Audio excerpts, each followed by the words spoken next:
തിന്മയിലേക്കുള്ള വിളിയാളങ്ങൾ വരുമ്പോ, കൂട്ടുകാരാ വഴിക്ക് നമ്മളെ കൊണ്ടുപോകുമ്പോ നീ ഒരു സിപ്പ് അടിക്കടോ, ഒരു സിപ്പ്, അങ്ങനെ പറയാം, ഒരു സിപ്പ്, ഒരു ജറ, ഒരു ഇറക്ക്, ഒരു അല്പം, ഒരു സ്പൂൺ സിപ്പ് എന്നാ പറയാ.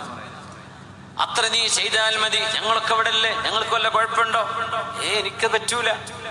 എന്താ പറ്റാത്തത്? ഞങ്ങളൊക്കെ അങ്ങനെ തന്നെ അല്ലേ, എനിക്ക് പാടില്ല. എന്നാ പിന്നെ നീ ഞങ്ങളുടെ കൂടെ കൂടണ്ട. ഇത് പറയുമ്പോ എന്നാ പിന്നെ ആയിക്കോട്ടല്ലേ എന്ന് പറഞ്ഞ് അവൻ ഒരു സ്പൂൺ എടുത്ത് കഴിക്കുകയാണ്. ആ ഒരൊറ്റ ദൗർബല്യം, ആ ഒരൊറ്റ ദുർബല നിമിഷമാണ് പിശാച് നമ്മിൽ നിന്ന് മുതലെടുക്കുന്നത്. ഒരു മനുഷ്യനെ മയക്കുമരുന്നിന്, ലഹരിക്ക് അടിമയാക്കി മാറ്റാൻ ആ ഒരൊറ്റ സിപ്പ് മതിയാകുമെന്ന് നമ്മൾ ഓർക്കണം. അവിടെയാണ് വലിമൻ ഖാഫ മഖാമ റബ്ബിഹി ജന്നതാൻ. കൂട്ടുകാരെ, നിങ്ങളുടെ കൂടെ നടന്ന് വടക്കായി ഞാൻ മാറി നരകത്തിന്റെ വിറകായി മാറുന്നതിനേക്കാളും ഭേദം നിങ്ങളില്ലാതെ ഞാൻ ഒറ്റക്ക് നടക്കലാണ്.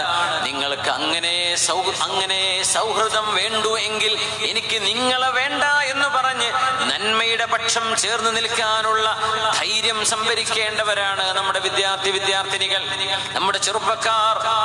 വലിമൻ ഖാഫ മഖാമ റബ്ബിഹി ജന്നതാൻ. ലഹരിയിലേക്ക് പോകാനുള്ള അവസരങ്ങൾ ഉണ്ടായിരിക്കെ ഒന്നുപോൽ പെട്ടുപോയിട്ടുണ്ടായിരിക്കാം. ഇനിയും ഞാൻ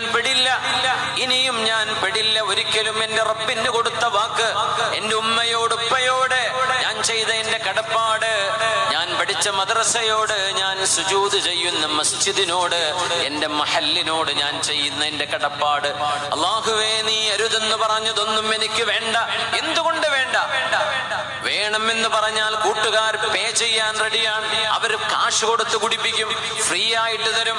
എന്നാലും വലിമൻ ഖാഫ മഖാമ റബ്ബിഹി ജന്നതാൻ. അല്ലാഹുവിന്റെ മുമ്പിൽ എഴുന്നേറ്റ് നിൽക്കേണ്ടി വരുമല്ലോ എന്ന് ഓർത്തുകൊണ്ട് അല്ലാഹുവിനെ പേടിക്കുന്നവർക്ക് 2 സ്വർഗമാണെന്ന് എന്റെ റബ്ബ് പറഞ്ഞു. എനിക്കത് വേണം, ആ സ്വർഗം വേണം. അങ്ങനെ ചിന്തിക്കാൻ കഴിയുന്നതാണ് അറിവ്. അതാണ് ദിക്ർ ചൊല്ലിയാൽ കിട്ടേണ്ടത്, അതാണ് ഖുർആൻ ഓതുമ്പോൾ കിട്ടേണ്ടത്, അതാണ് വഅദ് കേൾക്കുമ്പോൾ കിട്ടേണ്ടത്.